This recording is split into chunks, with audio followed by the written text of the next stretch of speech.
You're listening to PJ and Friends on pjandfriends.com. Orlando, Florida. PJ and Friends is proud to present another edition of their Spotlight interview series. And now, welcome your host, PJ. All right, ladies and gentlemen, hello. It's another edition of our Spotlight interview series. Today we have Simon MacDonald on the phone. Hi, Simon. How are you? I'm doing well, PJ, and you? I'm very well, thank you. The reason I want to interview you, you have a bit. First, I want to get to know you, and I want the people to get to know you. But also, you're pretty unique in the sense that you're big into Legos. You're been doing improv for 15 years or more, and so I wanted to get to know you and have people get to know you and go from there. Where were you born and raised? I was actually born in Trinidad. Really?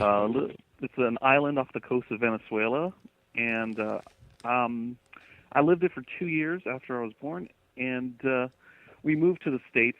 And when at the time in the late 70s, Trinidad was not allowing dual citizenship, so I am still a Trinidadian citizen, but a resident alien of the United States of America.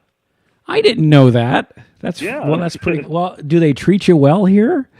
I'm white, so whenever I mention I'm from Trinidad, people are like, no. But my wife is Cuban, and she has mentioned that her husband was born in Trinidad to various co-workers, and whenever they see me, they're expecting something different. They're always surprised that I'm not black or Indian or anything else, and they're like, you just told me your husband is from Trinidad. And so I don't know what it is, but people get let down. So were you raised there? When did you move to the U.S.? We were there for 2 years. Okay. Then we moved to Florida, and I've been here since. Okay, so you've had our Florida education, you poor thing. Yeah, but all my friends, all my family, they still retain the accent, and they go back to Trinidad every once in a while. And so I can do a Trini accent every time I want to. That's great. And Trinidadian accent it's like they're having a fight with you, but it's more of it's like an underlying fight in the conversation, but you don't know what they're fighting about because a Trinidadian accent always sounds like they're just angry. Like, isn't it? Go get the groceries. It sounds a little Jamaican-ish, though. A little Jamaican, but it's got a lot more of an aggressive attitude to it. Aggressive. See, that's why I ask about the education, though, because I find I actually know quite a few people that have come from like Jamaica, and I have friends that have come from the islands. And if you know, Richard Paul was born in Guyana, or his family's from Guyana. People that have that had education, even in some of these smaller islands, they are smarter education wise than the average American. Go ahead. Those islands, the education system is actually I believe it's based off the English system, because most of those islands were originally owned by England and France and Spain, so they went off of those educational training systems. Right. No, that's cool. No, like I said, I know a lot of I can't remember. I was cooking somewhere. I can't remember where, some place that had the big pots and stuff. I mean, these were huge, like institutional kind of pots and pans and stuff like that. And I mean, they were sitting down figuring, converting some measurement to like a huge amount of people, and they were doing like trigonometry. I'm like, I can't add and subtract. These people were doing like trigonometry and calculus and algebra, and I'm like, I can't do this. And they're People get a wrong assumption about some people from the islands and from Jamaica and all that, because I guess the average person thinks rum, they think marijuana and pot, and I guess they assume that goes with, I guess, being stupid. But these people are far from stupid. They're very, very, very smart. Many of them are very smart, smarter than me anyway. Well, they're also on the metric system. That's so what it is. It's probably easier for them to convert things. Oh, just move the decimal. Okay, that's cool. Right. Well, see, I remember when I was a kid, we're talking 70s, when they were talking back then about switching things to the metric system and the new math, and it never happened. They started it, but it never left. So, yeah. You were raised here. So what parts of Florida? Just or the Orlando area always, or? Yeah, pretty much Orlando, Castleberry area. And it's beneficial to be in the capital of theme parks. well, not really. Being a Lately, kid. the job market has sucked. It's just horrible. And I blame the theme parks because it makes it so transient, I think. Yes. There was a study just released, I would say 3 months ago. The unemployment rate actually went down in Central Florida, the Orlando area, because of theme parks, but it was only for part-time. So we were one of the few cities that actually the unemployment rate went down. I only mention this because I'm currently unemployed. No, I understand. Unemployed? Whoa. No, I believe me. It's no judgment at all. I get it. I don't care what the government says. I don't think the economy's changed at all, and it's all who you know. And I don't know enough people. So anyway, so okay, how has I don't know enough people. Let me do a radio show. yeah, why? I have sponsors, so it keeps me above water, but not far. So you've been in Florida. So you lived there in Trinidad for 2 years. So you were what, 2, 3 when you moved here? Yeah. Okay, and over the years, see, here's the thing. I moved to Florida when I was 7. I was born in New Jersey, and we lived in this little town called Freehold, New Jersey, and then we moved to Dunedin, Clearwater area when I was 7, and then we've moved to Fort Lauderdale, and then Daytona, and then here in Orlando. So I've been around Florida, but in Florida for the most part. I've moved away a couple of times as an adult, but always wind up back here. How has it changed for over the years? What have you seen that's different in the area? What if you could name 1 or 2 things from when you were a kid, how things were, and what of those things how have they changed? Well, what I could mention is pretty much a global change. I remember I don't know if you're familiar with the Adam Walsh case. Yes. I was living in Hollywood, Florida at the time when that happened. Yeah, that definitely, my mom was a single mom. Right. She was raising 2 boys who were not well behaved, and then the Adam Walsh case occurred, and then she got super protective and I guess clingy of us to make sure that nothing happened like that. Because I mean, nothing to that immense, I guess, media presence had happened in the 80s. So this is the first time people jump on it, and so it became part of the national zeitgeist. So everyone was understanding it. For those who are listening who aren't familiar with the Adam Walsh case, Google it because it's pretty gruesome. I don't want. Yeah. Yeah. And so she got really protective, and at that point, I started noticing kids not playing outside as much. 'Cause I was a kid myself, and so we always had to make sure that we had to inform our parents that where we were going, what we were doing all the time. So and now that comes to today, you have to know where your kids are all the time. Everyone is protective. We have helicopter parenting, and it's possibly because of that. The second thing I've noticed is just it's gotten a lot hotter in Florida. Yeah.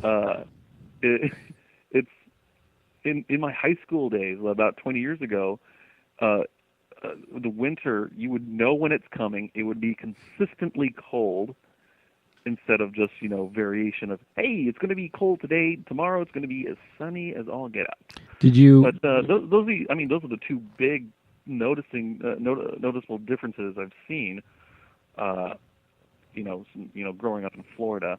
Other than that, I mean, the growth of areas, the amount of landscape that we're losing to commercial growth and apartments and duplexes. Were you here in the 70s when it snowed? No, but I was. My wife was in Florida in the 80s when it snowed in North Florida. Yeah. No, I was in, it was, I want to say 76, 77, 78, somewhere around there. South Florida, Fort Lauderdale, Pembroke Pines. It was cold. I mean, it snowed. I mean, it didn't stay, but it snowed. It snowed here in the 80s as well. And I think had the right conditions been right this year, it could have snowed as well because it got pretty cold with the wind chill. But I think that's all due to us, our wonderful treatment of our society. But no, I was just curious if so. And I remember the Adam Walsh thing. I remember I must have been just my teens maybe, and I came home and my mom was watching TV, and this was, we didn't have news was never as instant as it is today. I mean, something happens and someone sneezes across the world, we've heard about it in minutes. And so I remember, it was just they were making dinner. I come home, my mom was there, and she's crying and watching TV. And it was a mall we'd gone to, the Hollywood Mall. We've been there. We'd done, like every year we would be school time. We'd go as a family. We buy all those jeans and the shoes and the underwear and socks for the coming year. And so this was a place we had gone to. And I remember, back then, Sears would have like the old Atari systems hooked up, and you'd be or back then probably Pong, but they'd be playing games, and so you would go to the store while your mom and dad were doing things in the mall, and you'd be there playing games. And so, and I remember she was crying.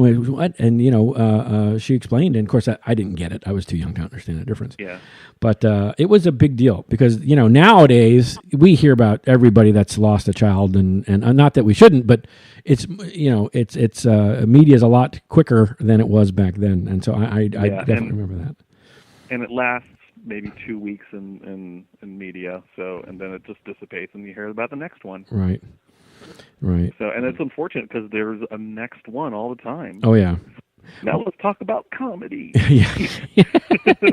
Let's segue to something fun, huh? Yeah. Okay, so what got you? What was your first introduction? What was your first introduction to comedy and theater and that? Well, I'm as a human being, I am an introvert. I don't like to go out to social situations, and I don't like spending too much time with a lot of people. I like more like close relationships, small groups of people, so we can discuss and actually not have to scream over anyone. So therein, I was not good in high school. No. So what my mom did is she got my brother and I into the church community theater and for doing musicals. And I had never sang before nor acted, so I just went there and I auditioned, and I'm fortunately cursed with a good voice of singing, and so in the first production I ever did was Bye Bye Birdie, and the casting director they wanted to do rotating cast, wherein one actor portrays one character, and then the next night they portray somebody else, and then again and again. And I was cast for all the three male leads: Mr. McAfee, Conrad Birdie, and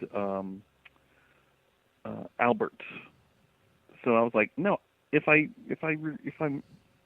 wanted to do all three, I'd have to memorize the entire script. So I was just down to Conrad and Mr. McAfee. So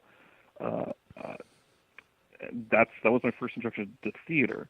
The next year we did Oklahoma, and that was my first introduction to improv, because we did yet another rotating script, and I was who's the guy in Oklahoma? The lead in Oklahoma. I'll just throw it out there. Just the lead. I don't know who that is. And the villain, Judd, the actor only came to maybe one rehearsal a week when we had maybe four. And these are high school kids doing community theater. It was completely understandable. But the directors didn't remove him from that part, even though he wasn't making it to practices, because he was able to memorize his lines, and so they kept him in. The opening night, he is Judd, I am Curly, that's his name. Right. And there's a scene where they have it out, verbally, and then Judd raises his pistol to the ceiling and points at the ceiling, and is supposed to fire at the ceiling to frighten Conrad. He wasn't aware of the blocking, so he raised his gun as I'm walking out to my back, and the sound effect goes off. And at that point, it's like, it's off the rails. How do we retrieve this show? Because apparently I was just shot in the back. And so that's when I improvised, and I said, well, Judd, you're still a lousy shot. And I just walked out the door. If you had never seen the show, you wouldn't know what happened. You wouldn't have known that his blocking was wrong and the cue went off. But if you were familiar with the show, or if you were in the situation, you would have been freaking out, like, how does this guy save it? So I saved it, and at that point, I was like, let's do this. I don't need to memorize. Let's just improvise. Well, that's cool. No, and I've seen actually quite a few people. That's usually how something, they're example. I'm a big fan of the Hoop-de-Doo review at Disney, and that's a scripted thing. But and the reason I go back is every once in a while they never do it exactly the same, and I like. It's not, and I don't view it as a mistake. I think that's when you get to see the actors and all that. Every once in a while, they'll do something off. So I think that's a cool thing. That's how you do it. So many other people, they've been introduced to theater somehow. It doesn't surprise me that you're a singer, because you've been writing some plays and musicals, have you not? Oh yeah. I've had one that's been going off and on for about 12 years. It's pretty much the only one I've really, really written and put down onto paper and had people perform it that I had not known before. It's called A Long Time Ago, The 80s Strike Back, and it's Star Wars with an 80s, filter. So everything is 80s. There's nothing Star Wars in it other than the story and the characters and some of the verbiage, but everything is 80s. Luke Skywalker is Marty McFly. Darth Vader is a pre-goth, because goth really wasn't big in the 80s. C-3PO is a mixture of Sir Mix-a-Lot and Boy George. So it's all 80s, all the jokes are 80s, and that's been going off and on at Lake Howell and other at Fringe Theater as well. And in fact, 2016 we're going to come back with a new cast and a longer show and do it again. But then I always have multiple ideas. My current one that I'm working on is a musical based off of Doctor Who, the entire history of Doctor Who, but it's to the music of the Who. Yeah, I remember you talking about that on Facebook. I think that's it's very witty. I like that.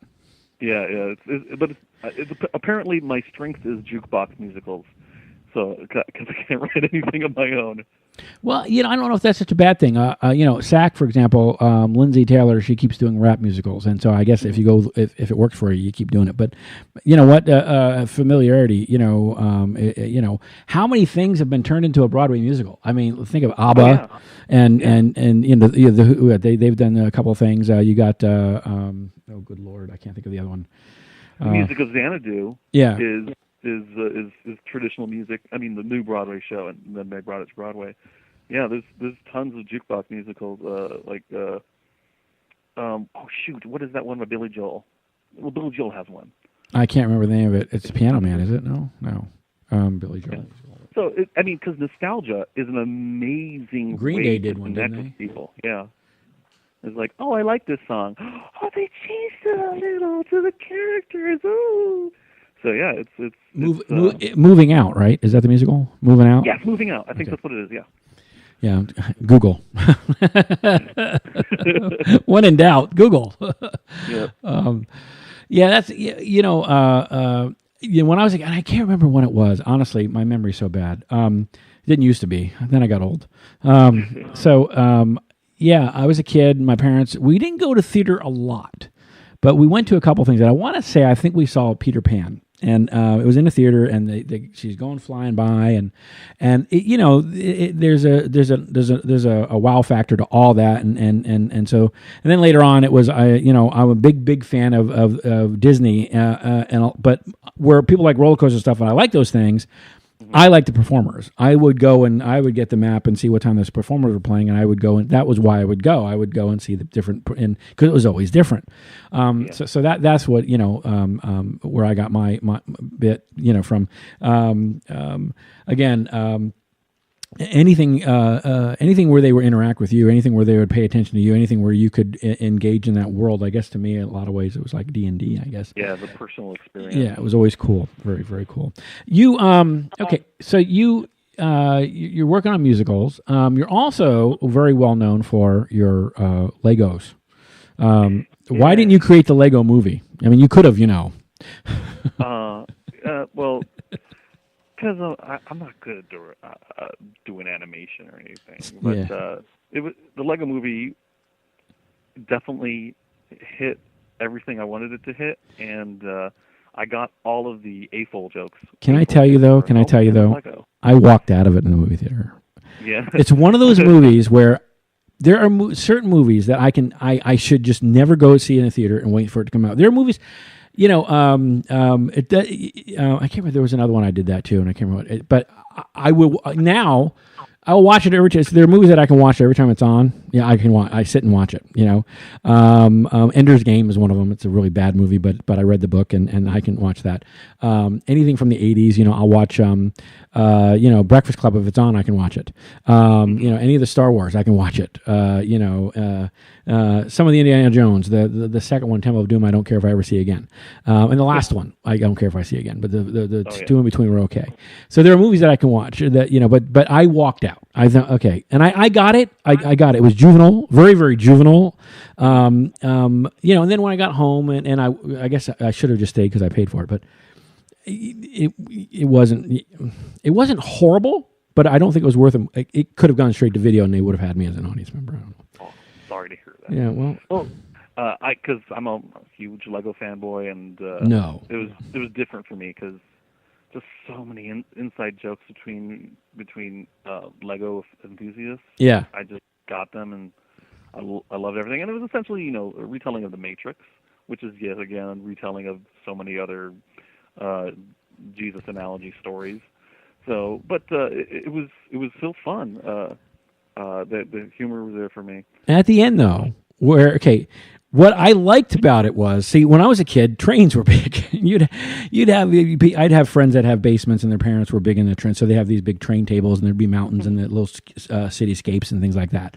It was kind of cool at the end where he's in the basement, and his dad has created this huge thing that says "Do not touch." You're asking, come on, it's begging to be touched, but.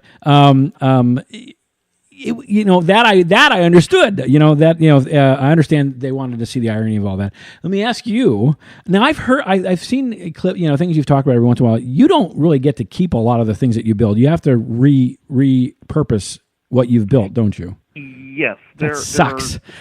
There are some things that I keep together, like the original 1995 releases. I still have them together, but. Sorry, no, not 95, 99. Oh, God, all those AFOs are screaming at their computer now. Like, what are you talking about, 95? Okay. So Star Wars Lego came out in 99, and I still have a lot of those sets completed and still together. But, for instance, I did a presentation of my Lego works at Star Wars Celebration 6 in Orlando, Florida. And I had put together the Endor landing pad, and it was huge. It was, to scale of a minifig, and it was great. And I had that together for another 3 or 4 years afterward. And I was like, nah, let's just destroy it. We don't need it anymore. It's taking way too much space in my room, so it was obliterated. I found out a couple weeks ago that Legoland is having a Star Wars Weekends in February 21st and 22nd, I believe. Right. And they want presenters who are not, employed by Lego to showcase their MOCs, my own creations. So it's like, oh yeah, I get to do something. So I am going like at least an hour and a half a day working on remaking the Endor landing pad. So yeah, I use those pieces. I destroyed something great, and to make some other smaller things, and then now I've destroyed the smaller things to make something great. It's a cycle of life. Analogy. It's the cycle of life for a Lego. Yeah. So, but also, I am also known for wearing a costume made out of Lego, which I'll also wear on that weekend. It's a Boba Fett costume made entirely out of Lego, except for the cloth parts, because I don't want to wear Lego on my flesh because it gets really sweaty. Must make going to the bathroom a real problem. It does. I have a cod piece that's Velcroed, so I just go, all right, let's go. So okay, yeah. Now you've built original pieces, right? You've done things that from, see, that's the thing. I don't have an image like that. I have ideas in my head, but I can't see the image and then make it real. I just don't have I mean, I have imagination, but I don't have that gift to turn something into, a paint by numbers thing where but you, you have pieces that you've created from concept and then put all the right pieces in. Now, have you, name a couple of those things that you've done? Okay.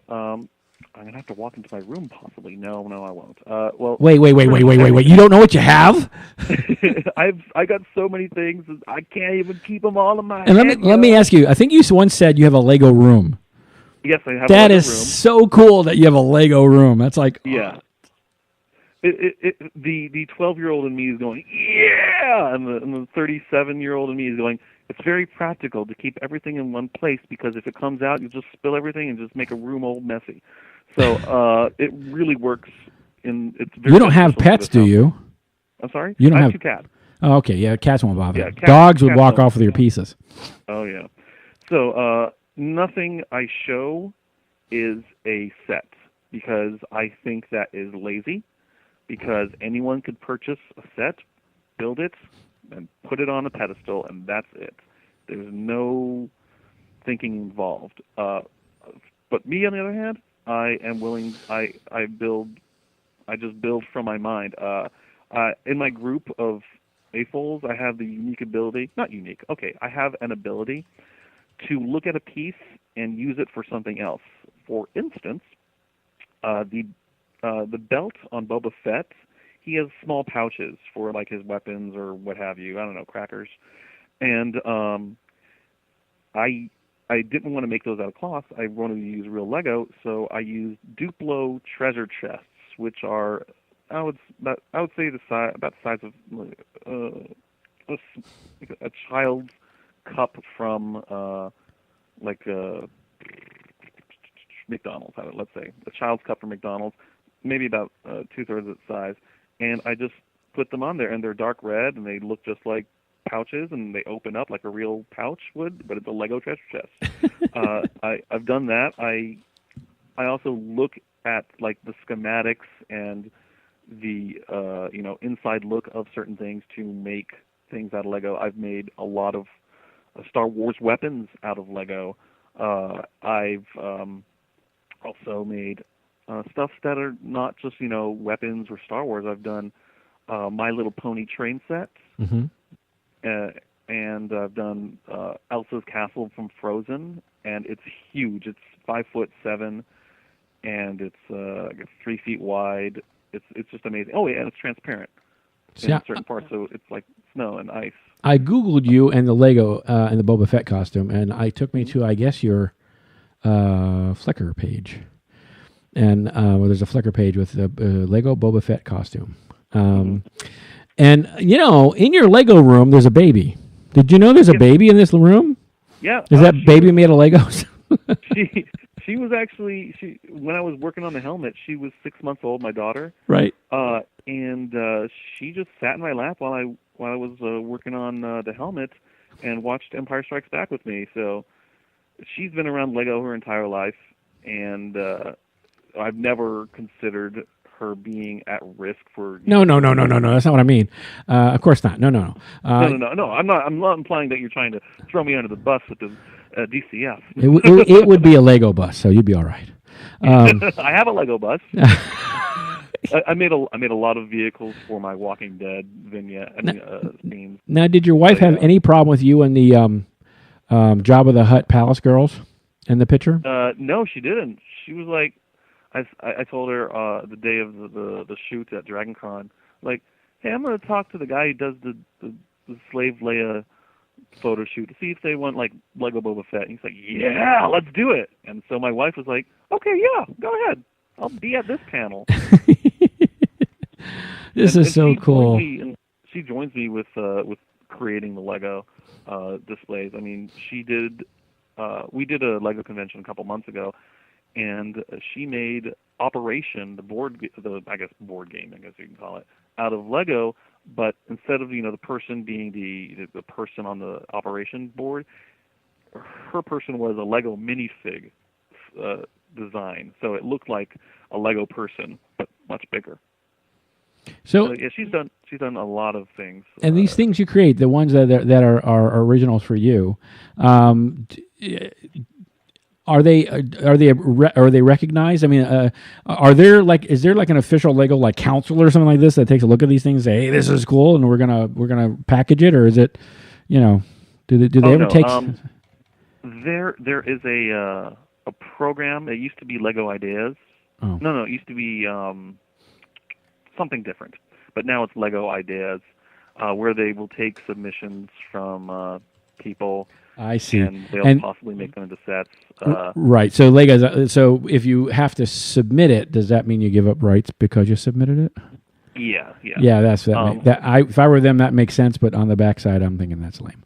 I don't have too much of an online presence with my Lego creations because it's just there are a lot of famous AFOLs out there, mm-hmm. and they are willing to put themselves out there every week. Ochre Jelly is one. Gosh, I can't even remember any of them. So you guys don't have a clan or anything like that? Talking about it is completely moot right now. But they maintain their online presence. They do something new every week. I, on the other hand, I do one big thing or two big things and showcase at a convention, take some pictures off of a phone, and just put on my Facebook, and that's it. Well, I think I've seen you. I mean, you've been at Comic-Con every year, and Megaton. Yeah, Megaton. It's always been it's like a highlight. It's kind of cool. You're like to us, you're like a celebrity because I go and I'm like, I know him. He's behind the ropes. I know him. So there was one year that Seth Kuberski from the Orlando Weekly mentioned my Lego Boba Fett. And I was like, oh, yay, I was seen by someone who writes things. We're going to take a quick break. It'll be like a minute, and then we'll be right back. All right, PJ.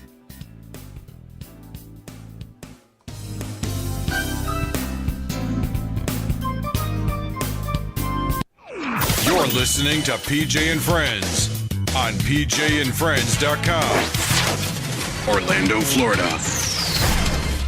Have you ever wanted to ride in a hot air balloon? Well, you can with Orlando Balloon Rides. It's an adventure of a lifetime. Take a ride in a hot air balloon. You will fly with the winds on a truly amazing journey. Explore Florida from the orange groves to the theme parks and more. See it all from a whole new vantage point. Experience total excitement from start to finish. You will ascend above the treetops to several thousand feet. This is an experience of a lifetime. Visit OrlandoBalloonRides.com for more information. That's OrlandoBalloonRides.com.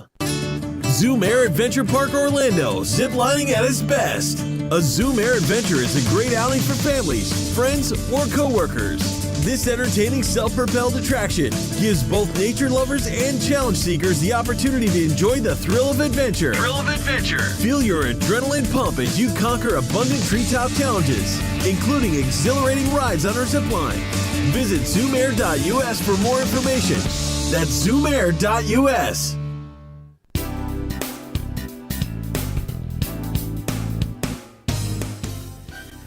PJ and Friends has several ways to promote your product, service, club, group, or business. You can sponsor a segment or a whole show.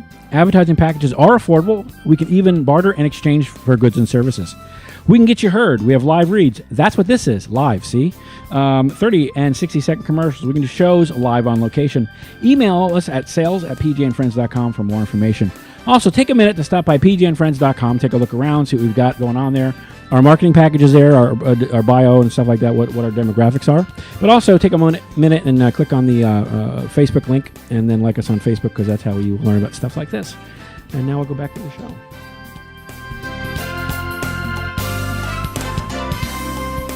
All right, you there?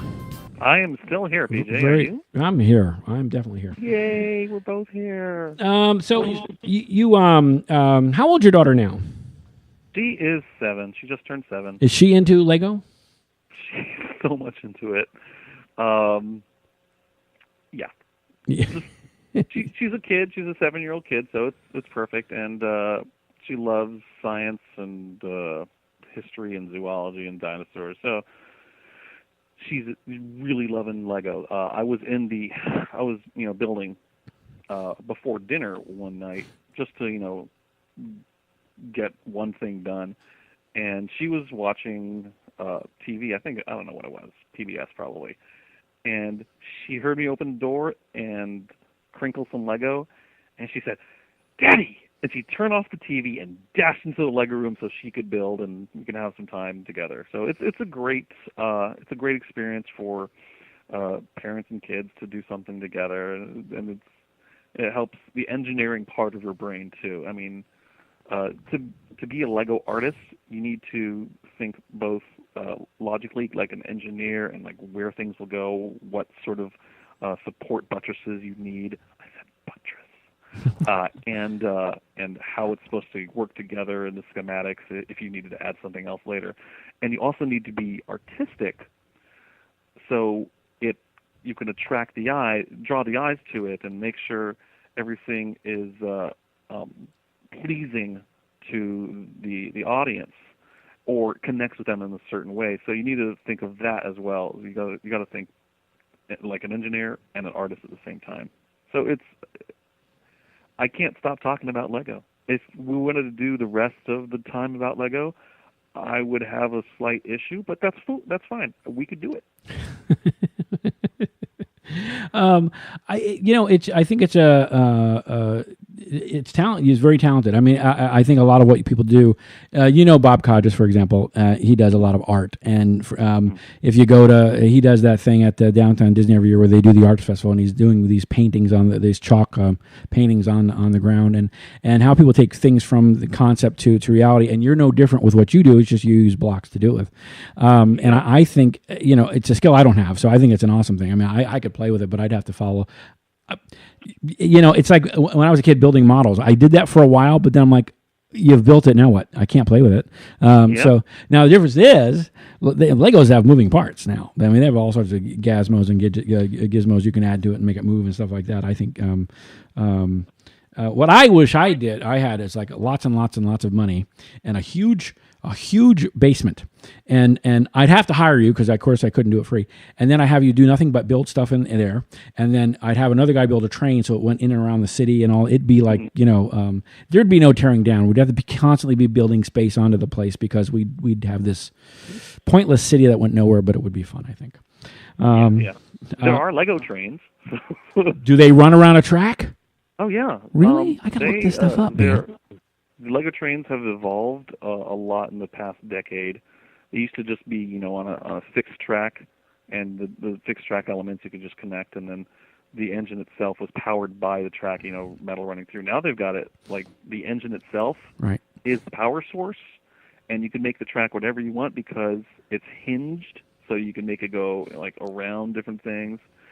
So Lego does have trains, but it is the pricier end of Lego collecting. I guess if you want to go, from basic scale of Lego collecting, you can go Lego Town and Space, and then Lego License, like Star Wars or Marvel, stuff like that.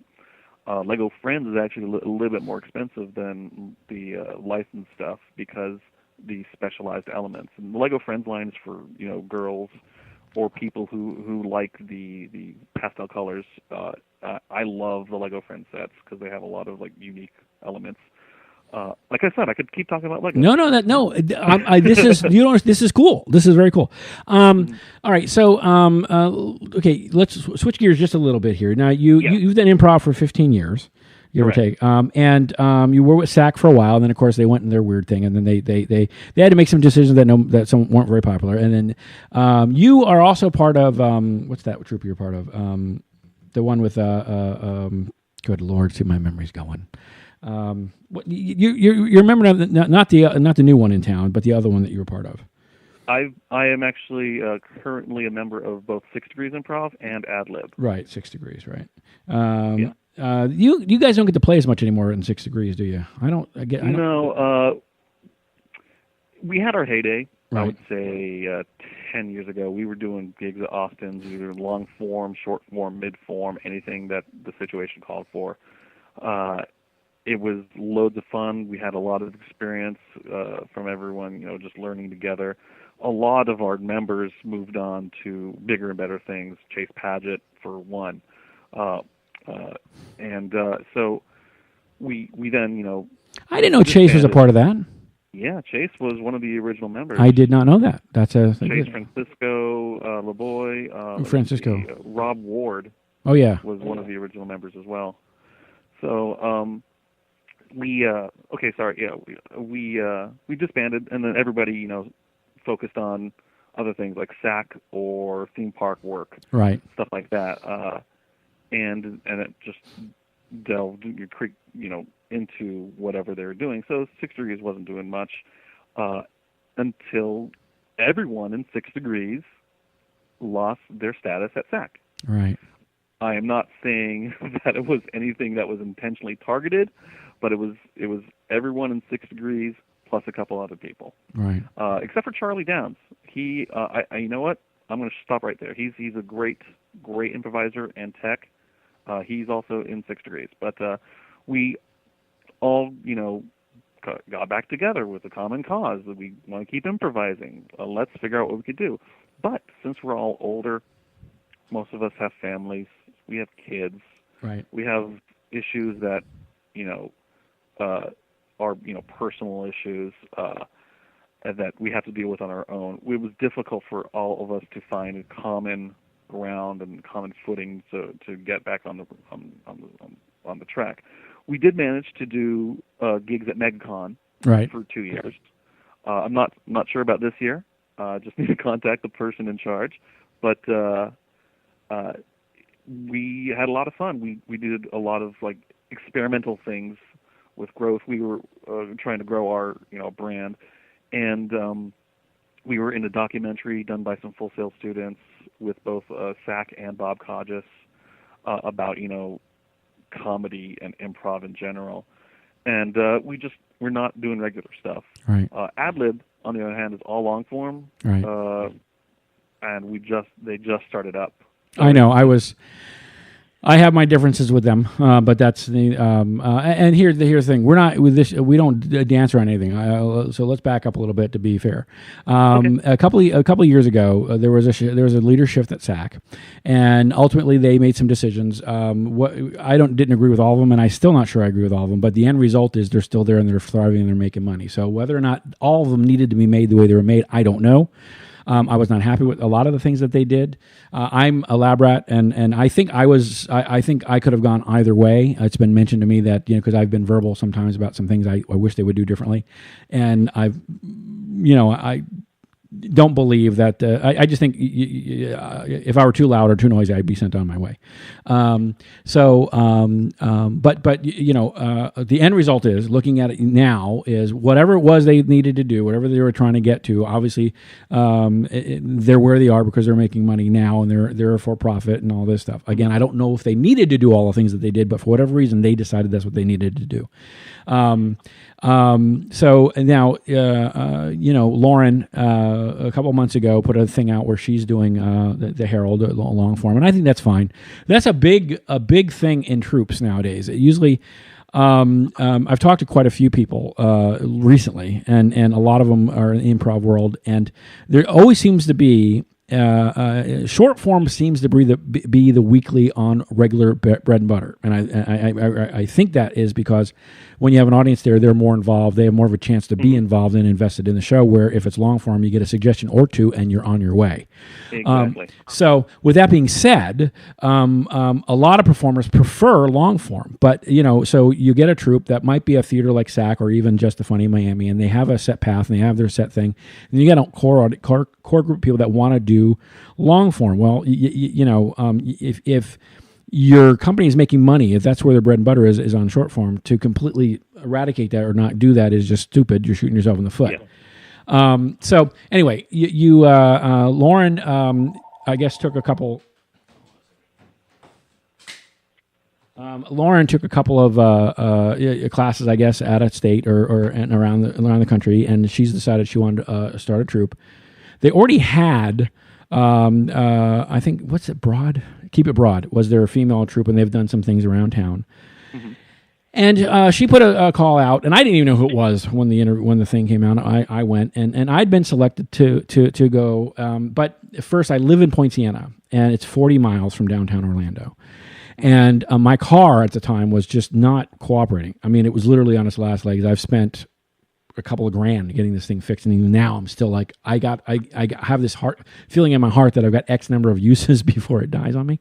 I've had a car like that. So it was hard for me to commit to being there every week, and she wanted this interaction. She wanted what I viewed and I thought was wrong was she wanted an instant friendship. She wanted this camaraderie that, in my opinion, at least for me, wasn't there yet. It could have been, but it wasn't.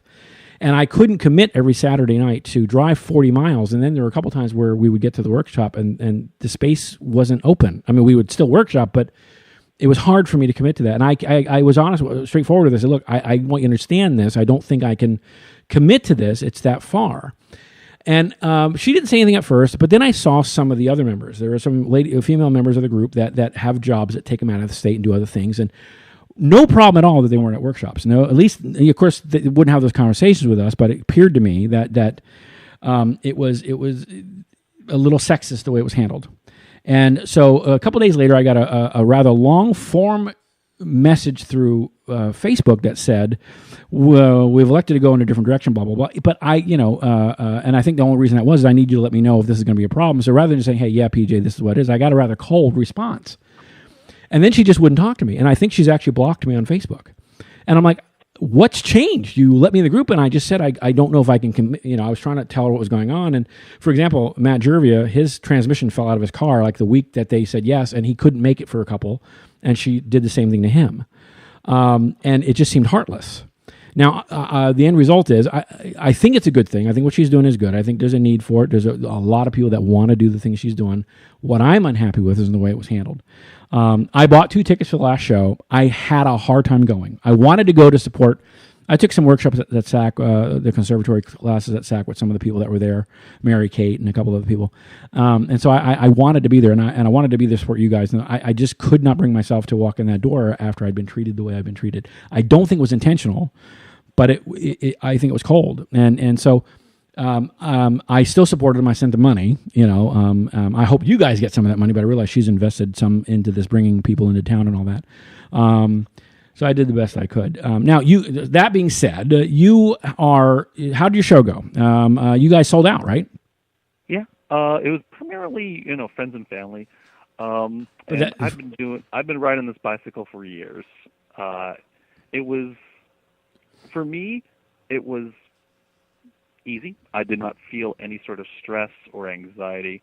But for a lot of the troupe, it was their first time, right, or handful of times before this, in front of an audience. And since I said I've been doing this for quite some time, I only saw that sort of anxiety in the green room. Didn't see it on the stage. Right. So that's really, really good to know. Right. And in reviewing the videotape, the video, there's no such thing as tape any longer. Reviewing the recording, I could see certain moments where people were reticent, but it's not in the moment. From an audience perspective, we did a great job. Oh yeah, yeah. I watched bits and pieces of the clip. And I know this may be selfish on my part, and it may be, but I had a hard time. I wanted to be there. I wanted to support, but I completely understand. I felt horrible. I felt horrible the way this was handled. And anyway, so how you got to do that wonderful workshop? How'd that go? West Coast style of improv is different, yo. How different? In what way? Okay. I've always gone with my own personal, refined style, Simon Cheese, of improv, wherein you go in with a gift of yourself and or an activity or a relationship. West Coast, you come in with a mantra like, I am a snake. Right. You're not really a snake, but that's your mantra. Right. So that's the character that you bring to the scene. West Coast is the opposite. At least in the workshop for the Herald, it was the opposite style where you go in and you endow somebody else with an attitude or an adjective or what have you, and you say it within the scene. It's blatantly, you're always so X. It's different from what I'm used to, and everything else is pretty much just like the same. Some of the games and exercises were different names, but I was like, oh yeah, okay. Oh, so you mean this instead of that? Right. Okay, yeah. It's like learning another language. It means the same thing, but yeah. But like I said, a lot of people, it was their first time, and it was a phenomenal experience for first timers to receive that sort of workshop. It's great in the sense in you're learning something new for me as well. I learned something new, and I learned a couple new exercises as well. That whole weekend, I was just learning new things. So that's good. Because I love the new. I always come up with new games and new exercises, and I have to, because that's me. ... Right. No, it's impressive. She was able to bring in someone of such caliber so quickly. When I saw back in December that were almost sold out, I thought, well, I'll buy 2 tickets. I thought if nothing else, I'll get them away or something like that. And I was trying to go. I was actually in Orlando, and I just couldn't. But that feeling is I still haven't been at SAK in 2 years, so I have that feeling as well. Well, I feel bad about that. I feel bad about that. I would like to feel comfortable. I just, and I should let this go. But the bottom line is I would like to believe, if people saw how she talked to me and how she treated me, I would like to think that the decision would be made. But when I tried to talk to people about it, and I wasn't trying to sway anybody's decision. I was given justifications, and I thought, okay, I just need to leave this alone and back off, because, but she clearly what she's doing is working. She's got a good core group of people. She's got some very well. You are good. I got to work with Mary Kate. I got to work with a couple of the people that there at SAK. We did the conservatory together. Some really good talent there. Some really funny people. So where this can go is just limited to whatever that you guys come up with. So. But I think it's a good, I'm glad to see. I hope that, it works. I hope it works well. You certainly need a good outlet. That seems like a good fit for you. I'm trying to stop talking about this, but I don't know how to stop talking about it. So when is your next thing? Do you know? Is it once a month? I really should have researched this. I think there was a note. I think there was a note somewhere. I think they're having an improv mixer. Yeah. Pretty soon. Yes. They are. I did see that. That's open to all improvisers in the area.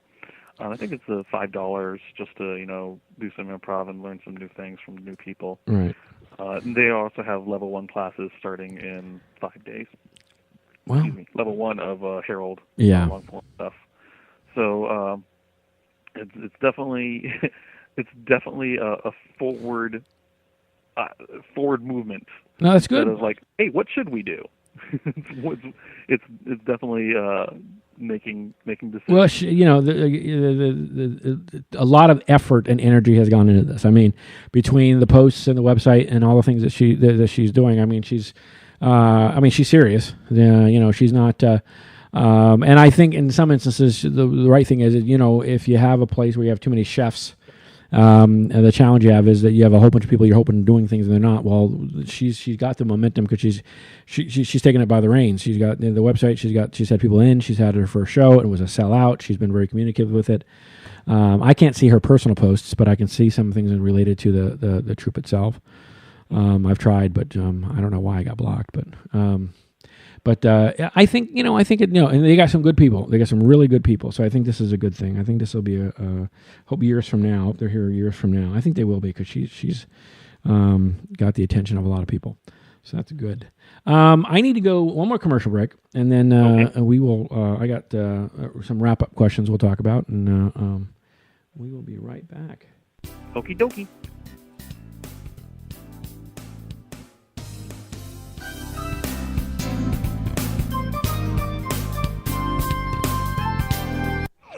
You're listening to PJ and Friends on PJandFriends.com. Orlando, Florida.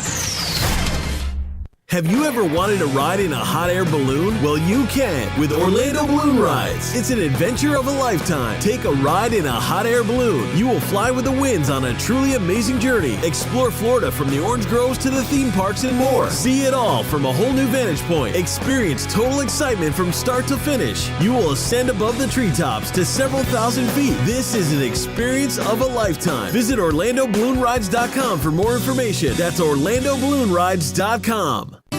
Zoom Air Adventure Park Orlando, ziplining at its best. A Zoom Air Adventure is a great outing for families, friends, or coworkers. This entertaining self-propelled attraction gives both nature lovers and challenge seekers the opportunity to enjoy the thrill of adventure. Feel your adrenaline pump as you conquer abundant treetop challenges, including exhilarating rides on our zipline. Visit zoomair.us for more information. That's zoomair.us.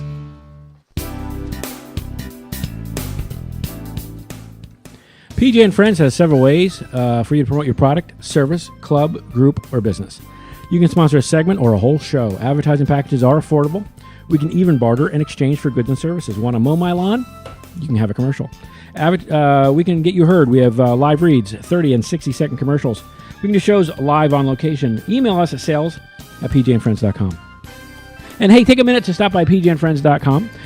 Take a look at the things going on. We have previous shows up there, the recordings from the interview series here.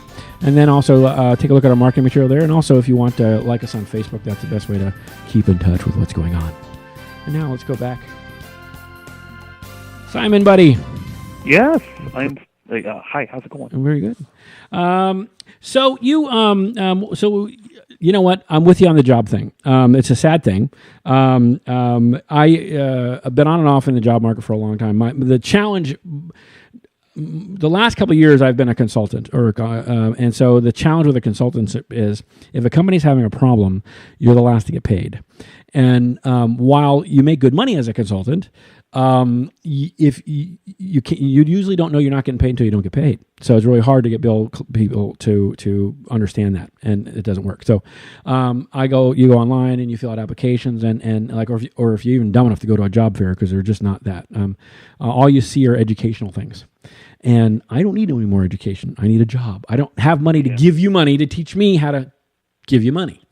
Yep. And I used to put up my resume up on monster.com and the career builder site and all that.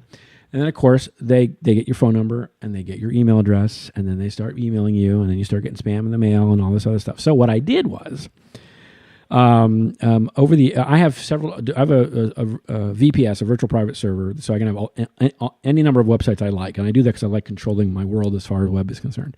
And because of that, I can have as many email addresses as I like. So I have one or two email domains that I just use, and I create. For example, if I have the cable company or bills, it'll be bills at, or it'll be if it's applications, I have applications at. Or if it's something specific, like if I have games online, I have games at, and then this way, if I get spam, one, I know where it's coming from. If it's something very, very specific, then I'll have one specific for that login, like healthcare or something. And so if I start getting spam, I know where it's coming from, and I can turn that email off without having to worry about it affecting everything else. And I can set those all to forward to one email account. So I get them all in one place, but I can track where they came from. And same thing with Google Voice. Google Voice is a phone number that you get, and it's free from Google, and you can tell it to ring to any phone you have. So like if you and your wife have one phone, but two phones, and you want to have a phone number, they call that, and whoever picks it up first gets it. Well, that's also good when you have applications out there and things on the web, because you get to hit a spam button. If someone calls you, they can't call you anymore. Yep. So that's worked well for me. Yeah, just phone calls in general. It's just my wife works making calls for an eyeglass company. Right. And just confirm that they have their appointment and just let them know. And it's just, and I used to work at Full Sail making calls to graduates who were expecting a call from us, and we were there to help them find a job. Right. And put their resumes together. And so when phone calls are just this antique that is clinging on, but it's still required, but everybody is very reticent about it when they pick up the phone, like, oh, God, what is this about? Is this bill collecting? I'm going to yell at this person. I don't care who it is.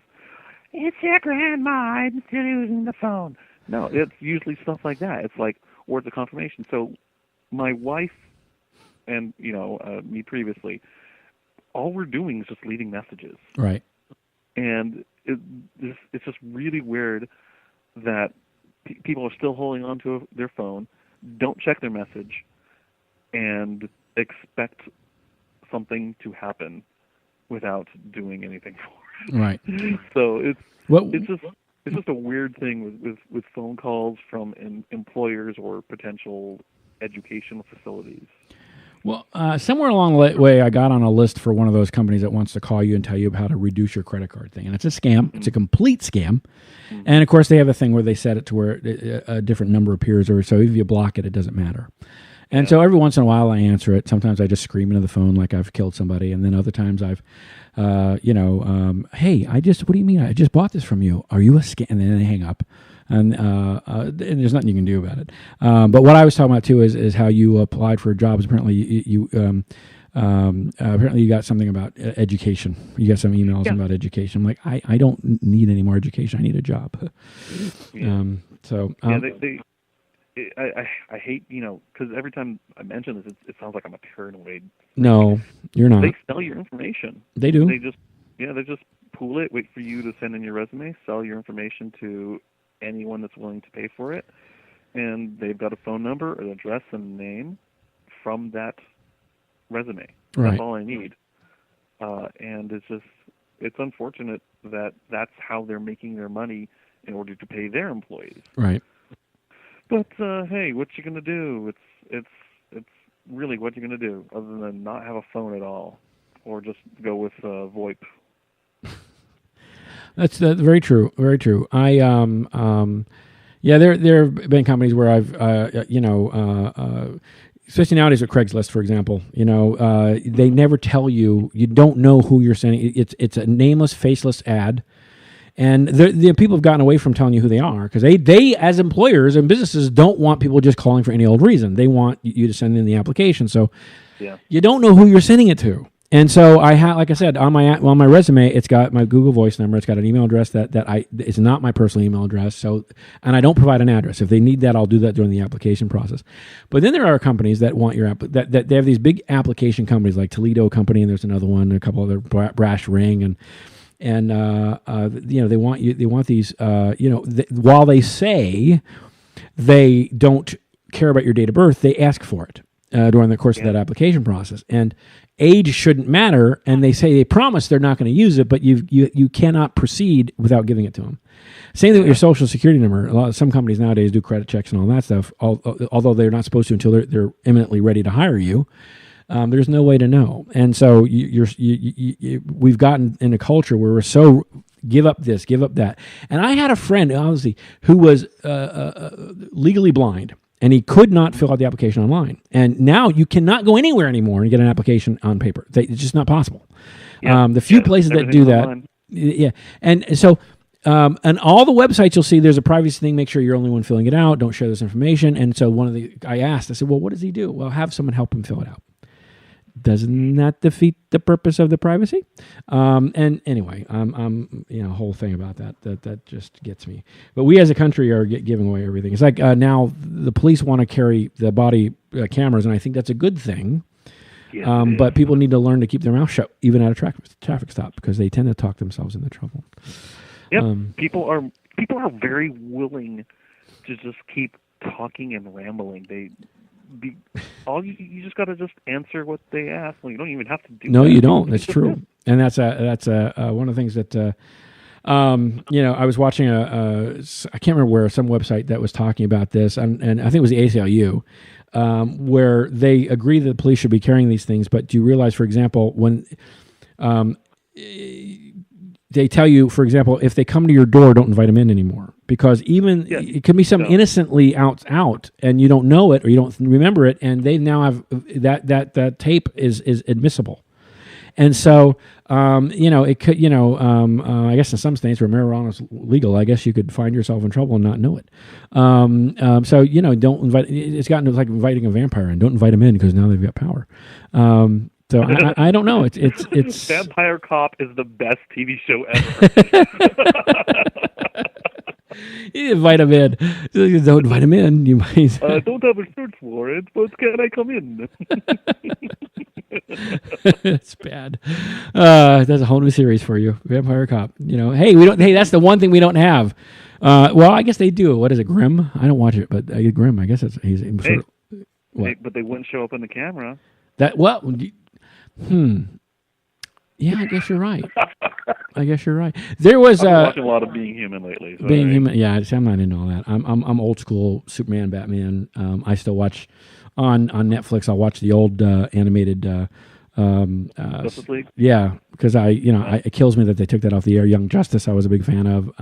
Green Lantern, I was a big fan of, and of course everything. I got to stop liking things because they take it off the air. It's my fault if it's off the air. It means I liked it. So nowadays, if the show, things are so watered down because of the number of channels and ways people are out there. For a long time, one of the challenges was they weren't measuring people that were viewing it on DVR. They are now, but they weren't. So in other words, they would judge it based on who was watching it the night it was released, and so many shows were canceled. But if they looked at how many times people looked at it after, because some people they weren't home, so they DVR it and then they go back and watch it.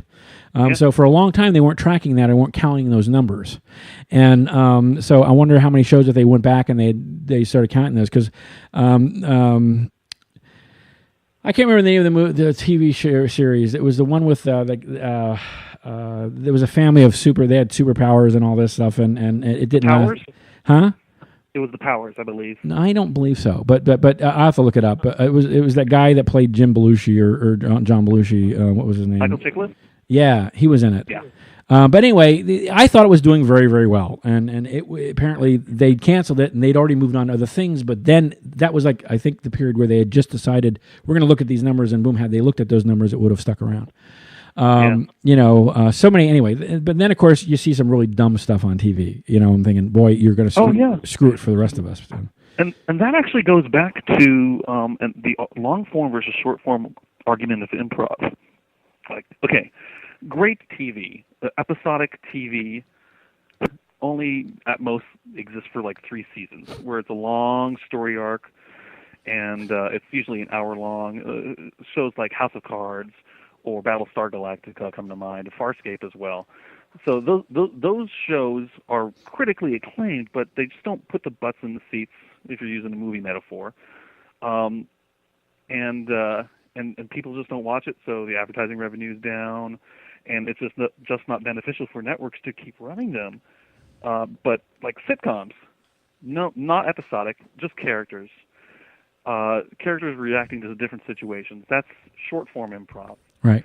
And you don't need to connect or follow a long story arc. You just need to be able to relate to one of those characters, and that gets the money. I mean, like shows like Big Bang Theory. Right. Loved it the first season. They moved the character forward. They got the relationship out of the way of like will they, won't they? They got that trope gone, and it was a good show. Glee, the first half season was really, really good. But then all of a sudden, downhill. In my opinion. And I agree with you. I think part of the problem too is they syndicated it and it was on every 10 seconds. Yeah. It's kind of like when Roseanne went off the air. I like Roseanne, and again, this is one of those bad TV shows that I can watch over and over and over again. It wasn't it's bad. not a bad TV show. It's a very good TV show. But the thing is, it's on. There was a period of time where it was on two channels simultaneously, and on occasion they would have the same storyline both times, or they would be 1 hour off from another. In other words, like they would have the one show would have the episode A, and then on the second hour they had episode B, and then the other channel would have episode A on. So, they'd wear it out. But I could. This is one of those things that I could. I am sick and tired of Law and Order. I am sick and tired. CSI, NCIS, the original, I can still handle, but all these spinoffs. I'm done. I mean, how many? Clearly there's an audience. You watch the same dog do the same trick. Yeah. It's short form versus long form, and different strokes. What you talking about, Willis? How many times? That's so cute. Let's hear it again. Now the storylines you talk about. When if you were a bit, I don't know what sci-fi shows you're a fan of, but of the Stargate. SG-1, the good thing, and what was the spinoff they had for that? They're the other one. Stargate Universe, I believe. Something like that. But the SG-1, usually they would have a story arc end at the end of the season, and then the next season it would pick up. I think what blew it for me is there was a period, I think it was towards the end, where they sort of had a story arc stop and begin in the same season. And like you get to the climax, you go, oh, that was great. And now they're wanting to build it up again, and that really, it messed with me. I'm like, okay, done. That's what Once Upon a Time is doing. Well, yeah, that's another one that's killing me. Yep. I want to like the show, but here's the thing. I think they have some great things at this point.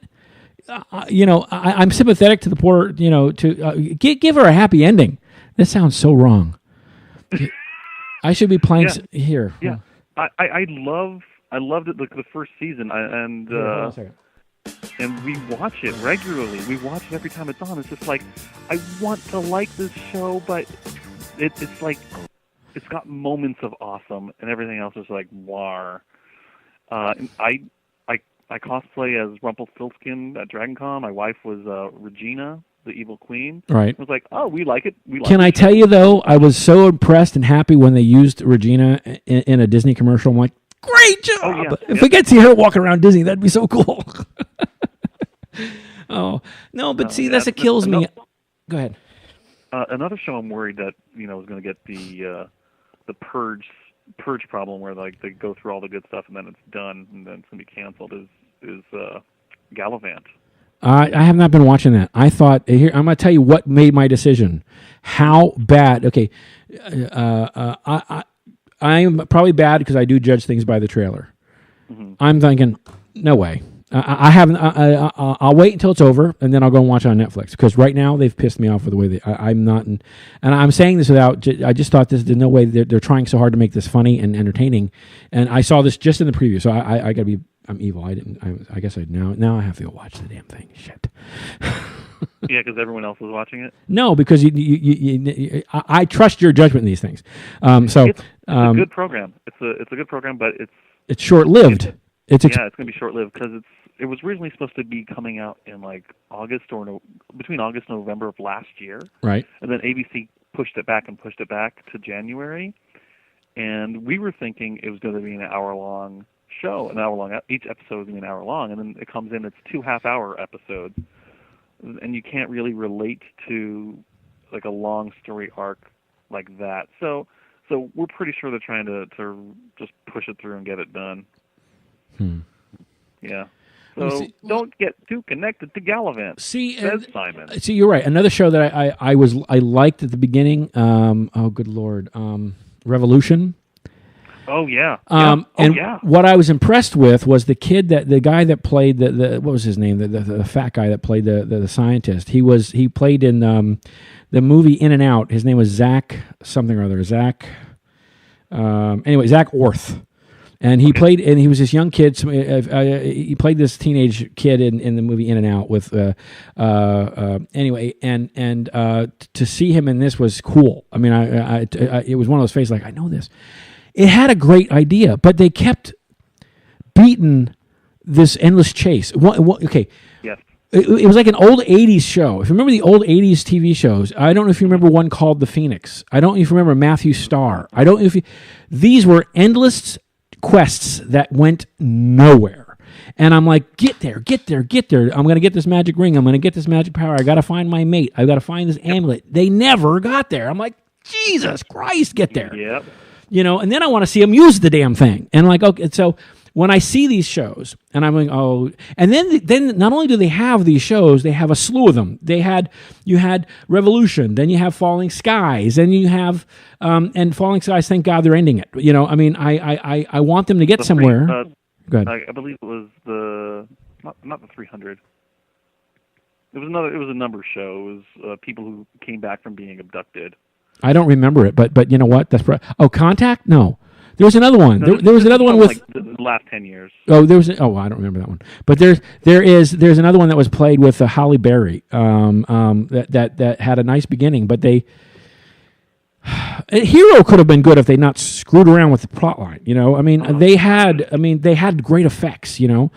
And Heroes at this was point, a great show. These live action characters, season 1. Right. These live action shows, though. I would rather see a good animated version of all these things if it meant we could do more with because of the price of the special effects. Go ahead.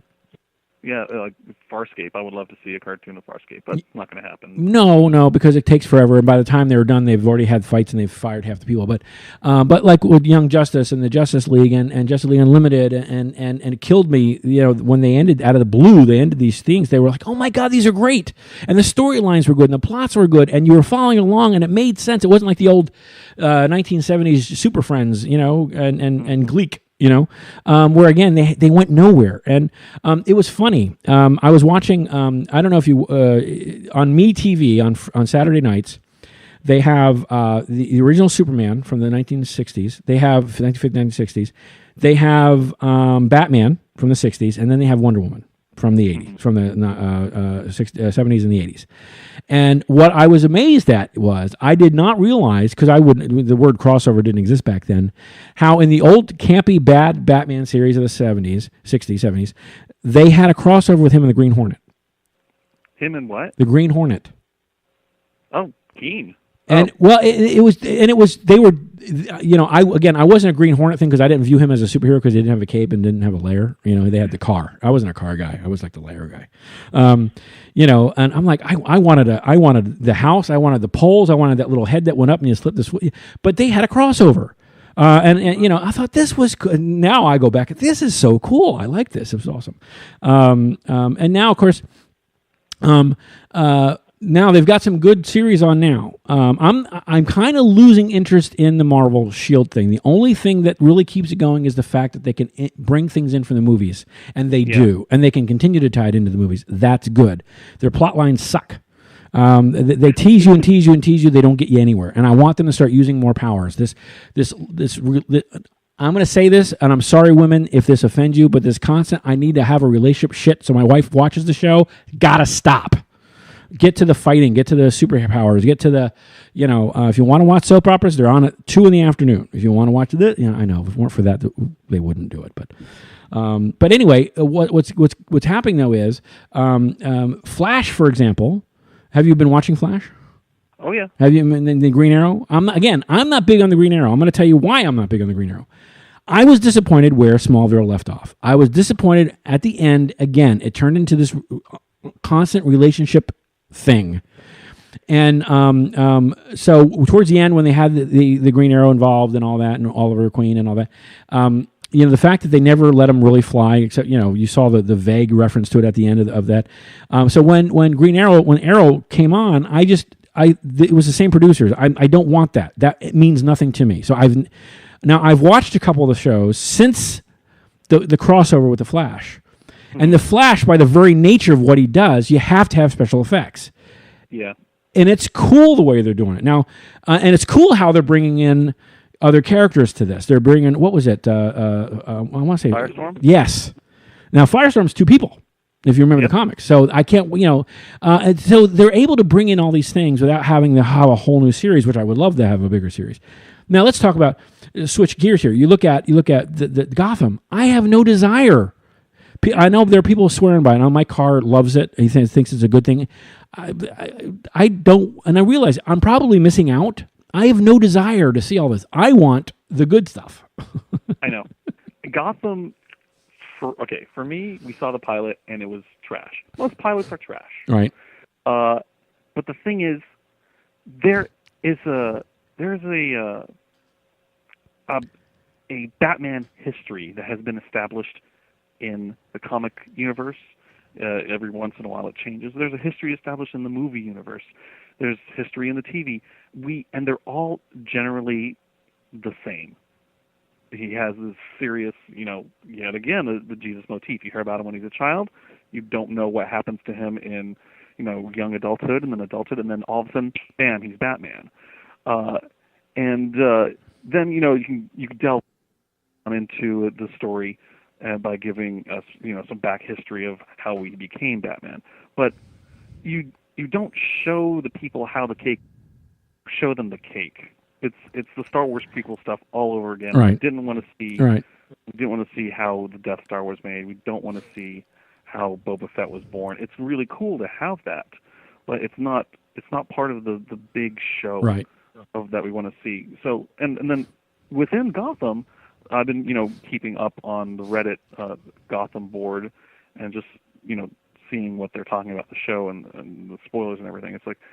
It doesn't make sense to give all of the villains a history within Gotham. Right. And because it makes Gotham something personal to them now. The city is now something personal to them. You either want to escape it or destroy it or save it. They most likely end up destroying it.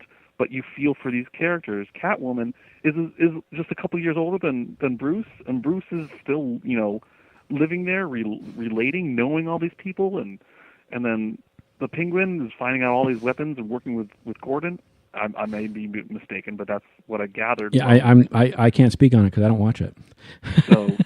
But I'm not happy with it because it destroys the established history, the agreement that we have with Gotham and Batman. Right. That society has. We know him. We know what happened to Batman. We don't need to see it. We want to see Batman working with Gordon. Right. That's what we want to see. Right. We want to see Gordon getting on a case, and if it involves a supervillain or superhero, you want him to flash on the lights and call the Batman, or heck, even vice versa. The Batman works on the case and he's having trouble. We want to see the detective. Right. And here's, that would have been a great name for the show, the detective. So you don't know if it's referring to Gordon or the Batman. But and that's the truth though. When I was young, I had to be.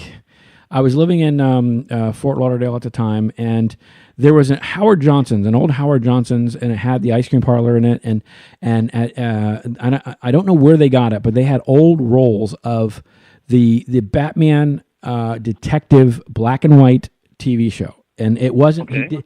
And I mean, we're talking, the old, car, and it wasn't even a Batmobile, but he was a detective, and. They've gotten so far away from what led to this being Batman, which is fine because this is what the current incarnation is. But yeah, he was recreated like every decade. So. Well, and that's one thing. I had a love-hate relationship with current Superman that they have. I'm glad I know that they needed to do what they needed to do to get so they can move forward, and I'm glad they didn't dedicate yet another whole movie to the backstory because they would have probably lost everybody. And I'm glad they did it in flashback. I know they took some liberties with some of the things they did with him killing the first time and all this, and the fact that Lois knows who he is already. And I get, okay, I'd like to see what they do with this now that that's out of the way.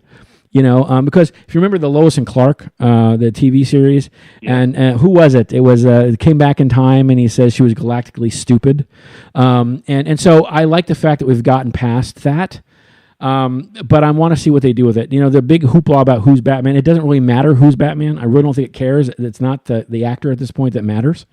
I mean, Christian Bale's husky, whispery voice. Okay. Why Miss More Than Anything is the Joker. Poor actor is dead, so we can't revisit that. I don't know, man. But my biggest fear is it's going to take one or two. If these people screw it up, it took us so long to get to where we are now with these movies. People investing some serious money in the effects. I thought the Avengers was outstanding. But I hope they don't screw it up, because all it's going to take is one theater losing money for them to run for the hills, and we'll have to take forever to get back to where we are again. More comic book movies. So it's scary. I again, the new Star Trek that they're doing. I'm not so sure how much I felt about the last episode. I was talking to Mike Carr about this, the Star Trek, the second one, the Into Darkness. It was just basically, a fan, a nod to all the fans with all the catchphrases and references. And bringing fan service is good, but only to an extent. Right. It's fan service. You don't want to give us fan service with the exact same story. The other thing I liked, though, one of the things I did like was that we got to see Spock kick butt, and to forget that he's strong, to forget that he was compared to a human, had superhuman strength. So while he might not have been as strong as Khan was, because he was genetically enhanced, he certainly would have been the person that might have been able to withstand a fight against him. Mm-hmm. So I'm glad they went there. But anyway, we're over an hour, and I can keep going, but I've got to go get some costume supplies. Oh, I see how it is. You probably have another show lined up. You're seeing somebody else. I get it. Well, I want to thank you for your time today, buddy. Thank you for having me, PJ. I'm glad that things are working out with you with AdLib. Good for you. I hope it works. I hope it continues, and I hope that you guys get to continue to do the things you're doing and have the continued success that you're having. Powered Improv may have some things coming up soon. We may need some players for a short-term gig. I don't know if it's paid or not. I doubt it is. If I wanted to get paid, I wouldn't be doing improv. Can I tell you? I wouldn't be doing the. There's a generation of people that come. People have this false idea that SAK is the norm. And I got to tell you, it's not. I mean, yes, the got to figure they've been around since 1977, so they had a couple of years to get this right. And yes, I know it's a sore spot, but my point is, they've got this huge stage, the lights, the sounds, this awesome sound of but there are so many great theaters that are nothing more than black box theaters. Mm-hmm. I did improv in North Carolina at the Dirty South Improv, DSI, in Raleigh. And this is before they moved, and they were doing it on the back of a loading dock. I mean, but it was indoors, but they had a bar right down smack in the middle of the stage, this little pillar. It was like being in a bad movie that you paid for. But it was, post-dinner conversation over in Tampa, for example, these poor people have been trying to find a home for a while, and like everybody else, they think they find one only for the place to sell it out from under them because they could get more money from the next guy. But it doesn't take away from what they do. People come out of these classes thinking, I'm now a performer. And while, yes, you're ready, you have the core concepts and the core readiness, unless you have something that the average person doesn't have, it's doubtful that you're going to run out and land a Hollywood gig right off the bat. So people think a lot of them think they're going to get paid, and I don't think that's the case. But anyway, so what I'm going to do is, if you're interested, I'll have Matt's in charge of that. We have a gig coming up at a local hotel in a couple of weeks, so we're just finalizing the deal. Anyway, if you're interested, I'll and obviously if you're available, we'll put you on the list. Okay.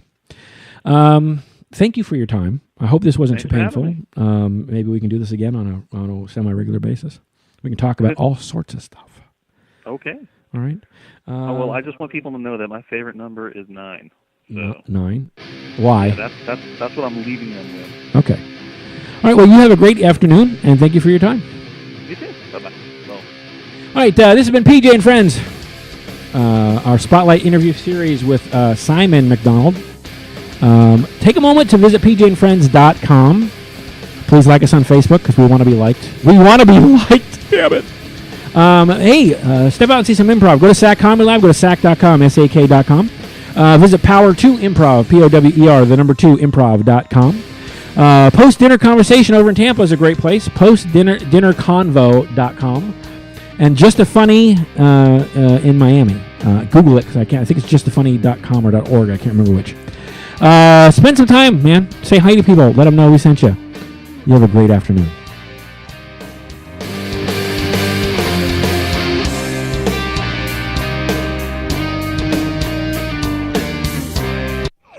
You're listening to PJ and Friends on PJandFriends.com.